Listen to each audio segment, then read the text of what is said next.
प्रकृति ने हर जरूरत का हल दिया है।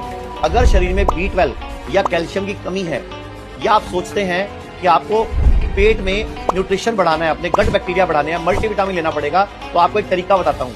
250 ग्राम तरबूज की गिरी, जिसको मगज बोलते हैं, वो ले लीजिए। 4 गुना पानी में रात भर भिगो के रख लीजिए। सुबह गिरी को निकाल लीजिए, मिक्सी में चला के दूध जैसा एक पाउडर बन जाएगा, थोड़ा पानी डाल लीजिए। इसे धीमी आंच पर थोड़ा पकाइए। इससे एक शक्ति देने वाला प्राकृतिक पदार्थ तैयार होगा।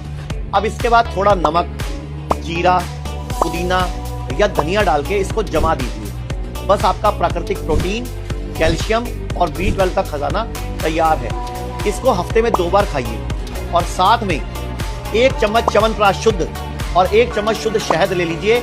आपकी कैल्शियम की, आयरन की, फॉलिक एसिड की सब कमी दूर हो जाएगी। प्रकृति ने सब कुछ दिया है, बस उसे पहचानना सीखिए और हाँ, शेयर जरूर कीजिए।